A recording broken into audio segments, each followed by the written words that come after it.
I'm putting my glasses on so you know I mean business. Let's talk about Iran, Israel, and the US. Buckle up. So they paint Iran as the villain, right? Terrorists, extremists, a nuclear threat. And don't get me wrong, the Iranian regime is a global threat. But let's rewind. Before 1953, Iran had a democratically elected Prime Minister Mossadegh, and he wanted to nationalize Iran's oil. And the UK and the US obviously didn't like that. So they staged a coup, overthrew him, and put Shah in place. Now, the Shah was not just a Western puppet. He loved Iran, he loved his country. He had a vision to empower women, to empower Iran through education, through industry. He made big moves, but somewhere along the way, he lost the plot. He got way too big for his boots. He tortured opposition. He silenced his people. He lost his way. He forgot that you cannot rule without the support and the backing of your people. And that is a really important lesson that we need to learn today. The result of this was the 1979 Islamic Revolution.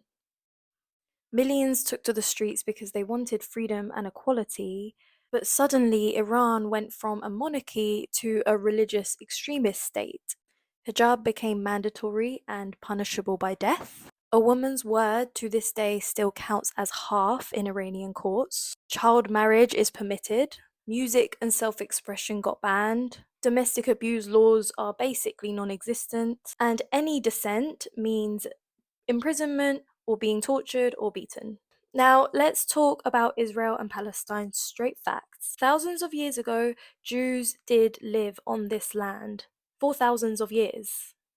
But for over 1,300 years, it has been predominantly Palestinian and Muslim land. Meanwhile, Israel, which is backed by billions in US aid, has been occupying Palestine since 1948. And by occupying, I mean that Gaza has been a military occupation and it has witnessed war crimes, home demolitions, decades of apartheid. It has been under Hamas's control since 2007. Now, behind the scenes, Iran supports Hamas and other armed terrorist organizations like Hezbollah. But when Israel drops bombs on apartment blocks and refugee camps, they call that defense.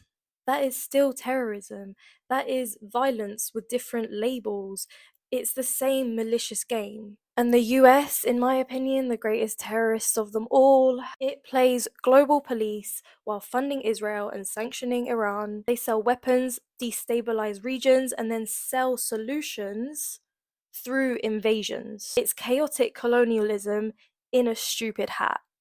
This isn't about choosing a side, it's about seeing the truth. Iran is not the enemy, Palestine is not the enemy, Israel is not the enemy, but empire. Power without accountability.